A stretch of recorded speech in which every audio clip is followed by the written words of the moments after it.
This is Finding Fixes, Season 2, Episode 6. I'm Anna Boyko-Wyrock.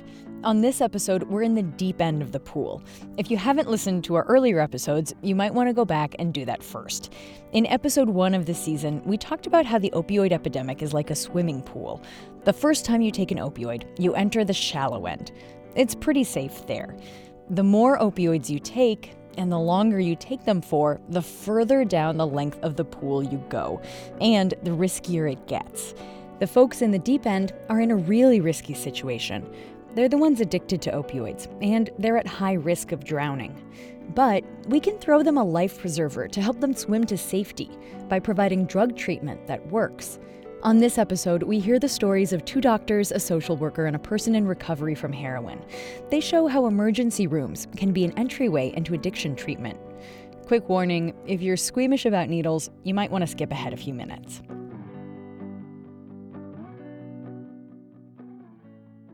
Justina Bethuse says she tried to get help, dozens of times even, but the right kind of help was always out of reach. I used up all 9 of my lives, for sure. For 8 years, she was addicted to heroin. Justina was living in her car in Whatcom County, Washington, near the U.S.-Canada border. I was stealing food. I was stealing items to sell for my drugs. I was in trouble with the law, as low as you could possibly get. It left a mark. I have scars like this all over my body. She points to her right arm. A scar that starts from my wrist to my shoulder. Injecting heroin with dirty needles gave her abscesses, infections with pockets of pus under the skin that had to be lanced. Abscesses are one way heroin marked her body with scars. I have them up and down my legs as well. And one scar on her neck. It's pretty subtle, halfway up on the right side, nestled in a crease. I was using in my jugular because I didn't have any other veins left, and the tip of the needle broke off in my neck. Justina says it actually didn't hurt. It didn't feel like anything. I was used to poking myself, I want to say a minimum of 100 times a day, because of not having anywhere to shoot up, so I would dig for hours. Luckily, when it broke off, the needle tip missed her jugular and got lodged in the tissue. Justina didn't go to the hospital right away. She didn't want to. I didn't want to be shamed, because it was a shameful thing. Justina says the nurses would frown at her, judge her there. So I actually tried myself to grab tweezers or I don't even know what I was thinking at the time. But I attempted to take it out on my own, which obviously didn't work. It just made it angry and infected. Finally, her boyfriend said enough is enough. He offered to drive her an hour away to a different hospital in a different county. Justina agreed. They went to the ER at Skagit Valley Hospital where Dr. Shauna Larson was on duty. Honestly, I remember the triage nurse coming back, rolling her eyes, like, oh my God, this woman's got a needle in her neck. Here, you do it, Shauna. I'm like, okay, I can do that. She understands why the nurse rolled her eyes. You see addiction all the time, and you see people with addiction at their very worst, again and again and again, and it's hard to not get a bit jaded. And a needle in your neck's kind of a big deal. Dr. Larson calls that square inch of neck where the needle was high-value anatomy. It's filled with important veins, nerves, and arteries. So Dr. Larson got an X-ray done. She realized she couldn't actually remove it herself. It was too risky. You always think it's just going to take me 5 minutes, and then 2 hours later, it's like, well, that took a whole lot more work than we thought it did, because it just seems like it would be easy, and it just slips in between tissue planes, and you can't find it, and then you have to dig through this, and then you injure this. And this kind of high-stakes, gory problem-solving is what attracted Dr. Larson to emergency medicine in the first place. Still, she called for backup this time, brought in a surgeon, and she had a conversation with Justina. She knew that after the surgery, Justina would need painkillers, so she went over Justina's options with her. This is the pain medicine that we give you after a surgical procedure, so here you go. However, this is going to be a whole lot better option. Why don't you think about this? This, meaning Suboxone. Dr. Larson suggested Suboxone because it's not only a painkiller, it's also a treatment medication to help people with opioid addiction. Dr. Larson was familiar with Suboxone because at the time she had a side job with a private network of addiction clinics called Ideal Option. Since then, Dr. Larson has left her job at the emergency department and become the medical director of Ideal Option. Back then, though, for Justina, in that visit to the ER, the way the doctor talked to her made her feel respected. She was encouraging, and she had told me I'm too beautiful to die this way. And, she gave me the option of the painkillers that I was going to get for when I left after surgery. And she had set up an appointment for me for aftercare. And I had never experienced that before in any other hospital. This visit to the ER was one of many times Justina and Dr. Larson would meet. Justina kept going back to get Suboxone, about a dozen times, actually. Finally, Dr. Larson convinced her to go to an addiction clinic like she was supposed to. The connection between them is significant. It's a significant part of Justina's story and why she's not using heroin or living on the streets anymore. Justina got more than medication from Dr. Larson. She showed me compassion and love, and she's the one that pushed me towards getting help for myself, for sure. What did receiving that compassion teach you about yourself and caring for yourself? That I am worth it, that I'm worth living and worth the help that she had to offer. Because you didn't feel like you were worth it before? Oh, definitely not. I definitely thought of myself as a second-class person, for sure. How do you think of yourself now? I'm still learning who I am, but I'm liking who I am.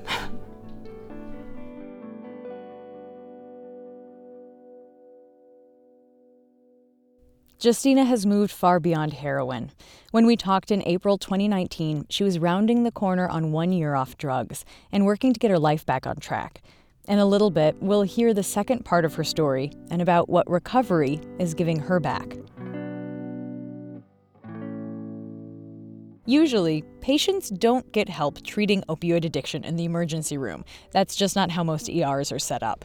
Some hospitals are trying to change that. And to see an example, I went to Swedish Hospital in Edmonds, Washington, just north of Seattle. The sounds that you hear right now, those are very comforting sounds to me. Like that repetitive bing, bing. It's like the little Buddhist bell ringing, like, I'm still alive, my heart's still beating, there's nothing bad going on. Greg Miller is a doctor in this emergency department. He's giving me a tour. The ER is a big room with waist-high cubicles and desks in clusters. On every side are rooms for patients with big sliding glass doors and curtains pulled shut. Dr. Miller shows me a big screen they use to track patients with what looks like a spreadsheet. It's pretty busy today, with about 50 patients here. We're seeing somebody with a rapid heart rate, elderly folks who are weaker, dizzy, a stroke patient, 1, 2, 3, 4, 5 suicidal patients, 1 homicidal patient. Something you need to know about the emergency department. It's not like what you see on TV. I think people think about the emergency department like you see on ER, right? Like code blues, like Dr. Stat come in here and, this patient's dying. But those patients where it's like the truly dramatic, like their heart has stopped and we shock them and we get them back to life. Like that's a handful of patients a day, if that. Instead, emergency rooms are the last safety net for the sickest, most marginalized people. The people that society has forgotten about, your old neighbor who lives alone and has nobody to care for her, or the homeless guy who's out on the streets, has no place to get shelter, or folks who are struggling with behavioral health issues, depression, substance abuse. They're uninsured or underinsured. No clinic really wants to see them. Their families are either non-existent or have kicked them out, so they've got nowhere else to go. Drugs or alcohol lead to a lot of emergency department visits. That's why getting emergency departments involved with addiction treatment is promising. But they need more than doctors to make it work. Okay, yeah. 16-year-old kids. In the middle of the emergency department is a small space with a cluster of desks. A doctor leans over the cubicle wall and tells a man at a computer about a new patient, a 16-year-old boy threatening suicide. History of depression. I won't really say if he's had prior attempts. The man at the computer is a mental health counselor. He takes down the information in an Excel spreadsheet. Okay. And that's all I got. Okay, thanks. Next, the counselor's job is to assess the patient, see what he needs, and if the hospital or somewhere else in the community can help. He's one of a few people who work in this little cluster of counselors and social workers. Win Chor leads the counseling and social worker team in the emergency department, or ED. We're positioned in the middle of the ED so that we can be close to the providers and the nurses. We want to be easily accessible to the team so that if they need our support, we can be available to them anytime. Win has been a social worker for 9 years. Something always bothered her about the social worker's job in the emergency department. People who overdosed or were withdrawing from drugs would come in, get help, feel better, and leave. On their way out the door, the social workers would help a little. They would print out a list of names, addresses, and phone numbers for detox or drug treatment or homeless shelters. And the social workers would encourage the patients to call those places for help on their own. I think we saw very quickly that it was ineffective. People kept coming back in the same situation, presenting the same way. And I think the work became very disheartening. It was really hard to see people returning in the same condition and not being able to help them in the way that we knew they could be helped. But we didn't have the resources to really follow these individuals in the community. Also, Wynn says this is how emergency department social workers are taught. Your job ends when the patient leaves. But she wanted more for patients. So did Greg Miller, the emergency room doctor showing me around. Greg and Wynn started working together, got some grants, and put programs in place in the ER to better help opioid-addicted patients. Now we're really integrating substance use disorder treatment and interventions and assessment into our process so that everybody who wants to be seen by a social worker can be seen by one. And the connections that we're helping to make are not just to resources but people. People who can follow people throughout their recovery process no matter where they are. Wynn and her staff don't just give out lists to addicted patients anymore. They make phone calls, make introductions to other people and organizations who can help patients get a bed at a drug treatment program, a ride, food, and even a place to stay. If a patient wants it, doctors will prescribe opioid treatment medication in the ER, and then the social workers will make follow-up medical appointments, even the same day, at an addiction clinic. The social workers can even get the patient's cell phones to stay in touch with their doctors. The Swedish Edmunds Emergency Department is now basically the door into a bigger network of healthcare and service providers throughout the community that can help, if the patients decide to accept it. I saw the first part of that process when I was visiting the emergency department. Do you want to talk to a paramedic about it? Dr. Miller and I walked by a few paramedics. Hey, can I ask you a favor?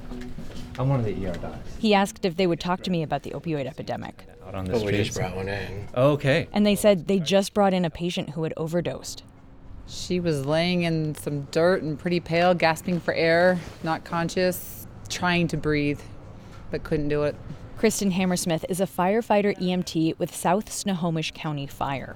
We moved her out of the soft ground, put her onto the concrete. We got oxygen and a bag valve mask going.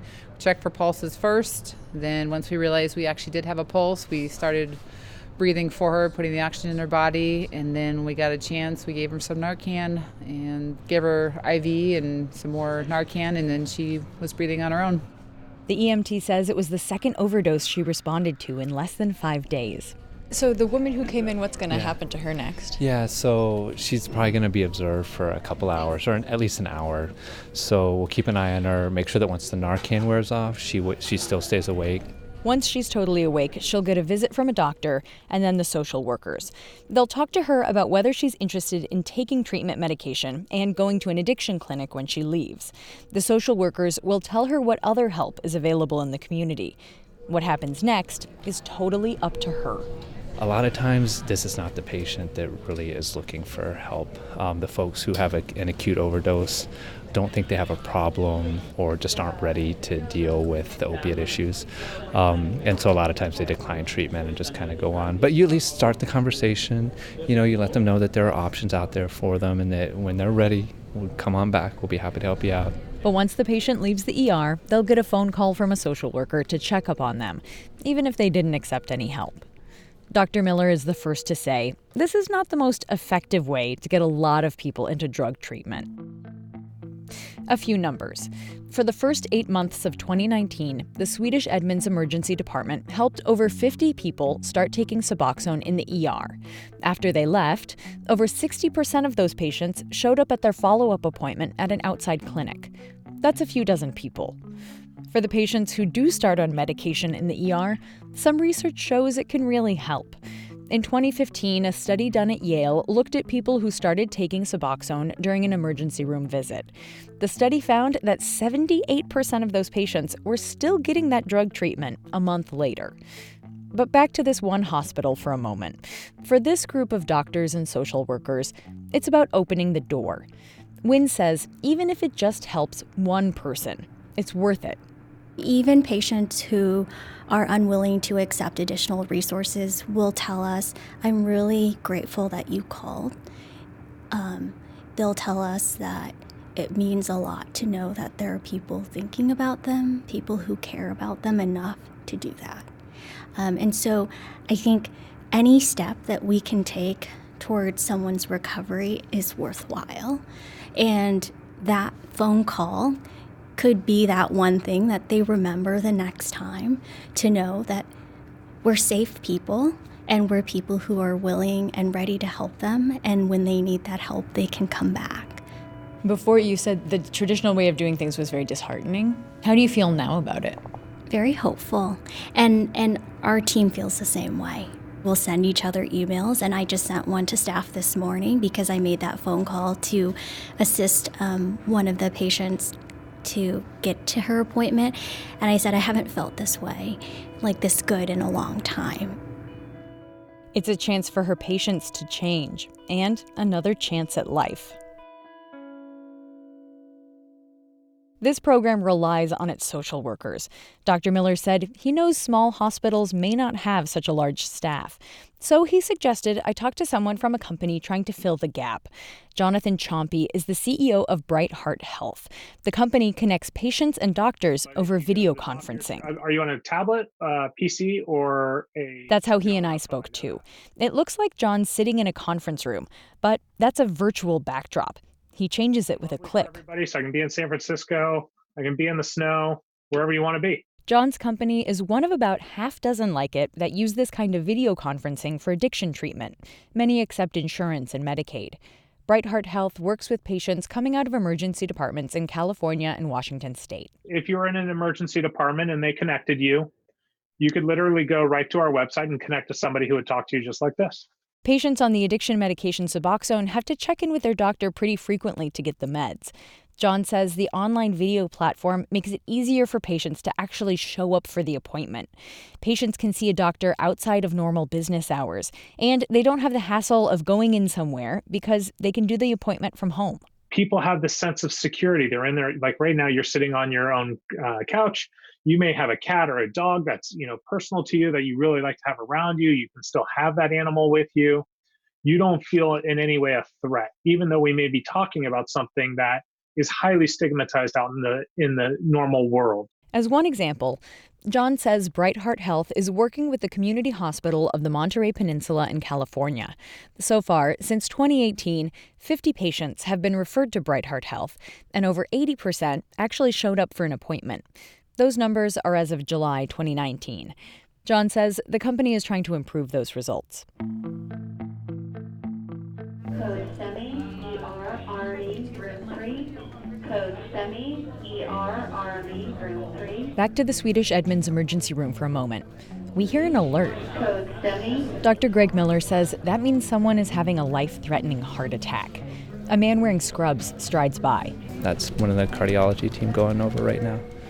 He's kind of sauntering. I thought you said he was going to rush. That's fast. That's fast for the air. You always want to make sure that your heart rate is slower than the patient's. If you show up and your heart rate's going faster than the patient's, you're in no shape to actually make good decisions. Dr. Miller turns this emergency into a teachable moment about the opioid epidemic. Heart attacks kill far fewer people today than in past decades. This year, approximately 60,000 Americans will survive heart attacks that would have killed them in 1995.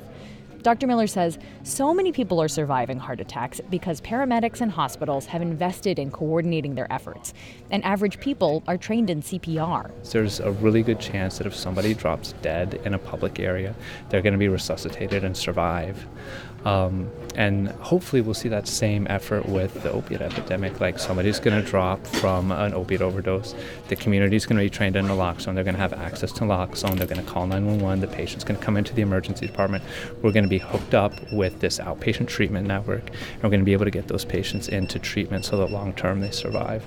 It took a lot of resources and investment for us to get there with cardiac arrests, and it's going to take a lot of resources and investments, which are already being made.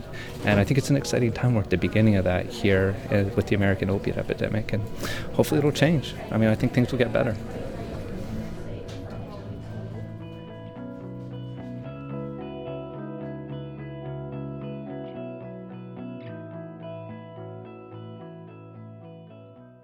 Next, we're going back to Justina, who you heard from at the beginning of the episode, to see how connecting with compassionate people in the ER made all the difference.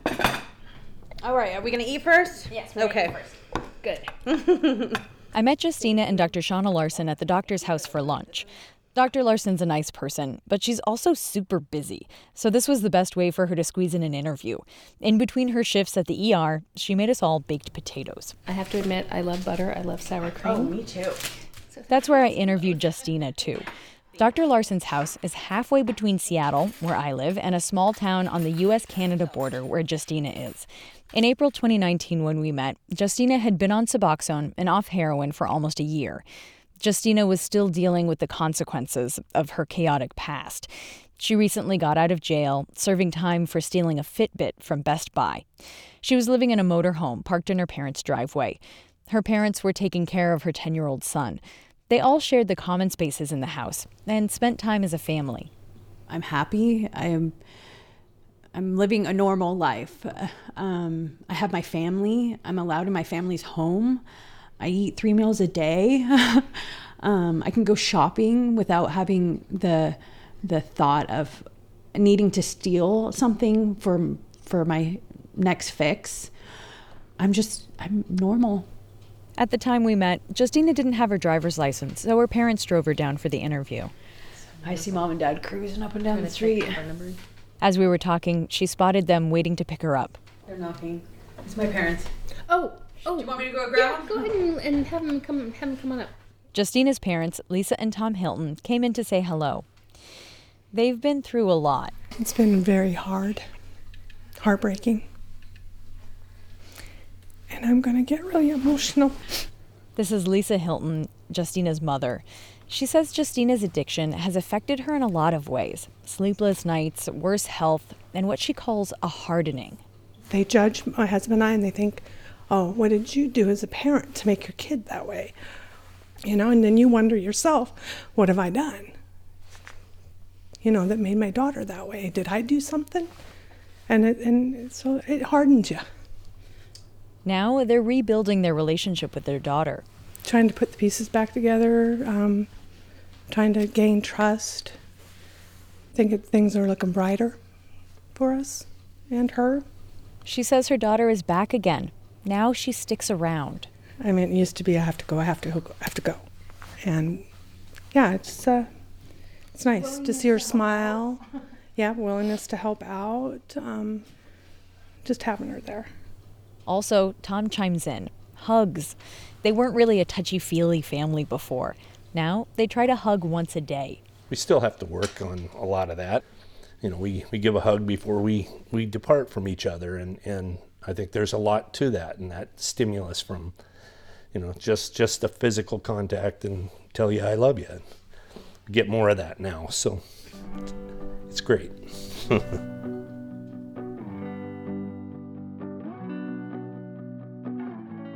Getting off drugs is not about hitting bottom. For Justina, it wasn't that a needle got stuck in her neck. It's who she met. Dr. Shauna Larson, an ER doctor who, well before she met Justina, embraced a personal mission not to get jaded.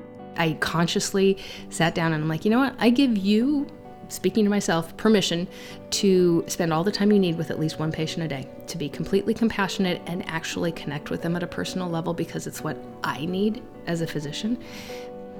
And I started doing that, and I definitely do that far more than one patient a day now. But it's a learning process, and how to do that and how to still meet all of the other goals and requirements. When there's 20 people waiting, there's 20 people waiting, and they don't really care that you're connecting with anybody. But if you don't do that, you lose your humanity, and you lose why you want to be a doctor, and you're not very effective. Emergency departments at hospitals get the brunt of the hardest patients with the most intractable issues, such as mental illness and substance abuse. On this episode, we learned how a new approach is linking people to treatment instead of just sending them out the door. For Justina, in the end, her injury connected her to resources to stop using drugs, and it connected her to people with a compassionate message that she deserved to live.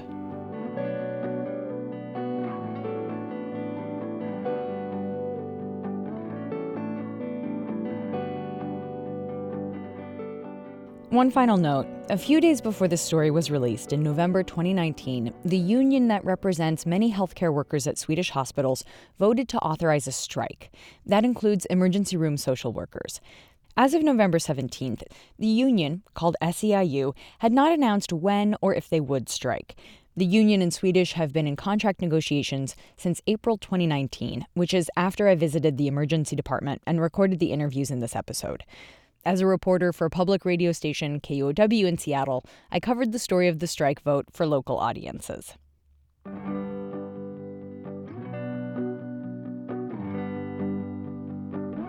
Next time on Finding Fixes, a group of mothers who bonded over some tough experiences.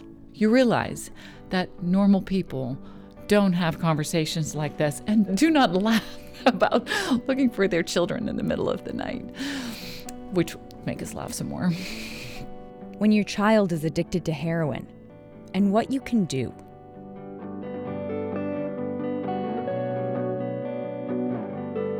Finding Fixes is a project of Investigate West, a nonprofit journalism organization working in the public interest. Financial support comes from the Philadelphia Foundation, Moccasin Lake Foundation, and listeners like you. And if you'd like to support this podcast, make a tax-deductible donation at findingfixes.com. While you're there, you can drop us a note or you can send us an email at fixes@findingfixes.com. This episode was produced and reported by Nicole Gottland and me, Anna Boyko-Wyrock, and edited by Elisa Barba. Music by Jake Weholt. Special thanks to everyone we talked to in this episode, and thank you so much for listening.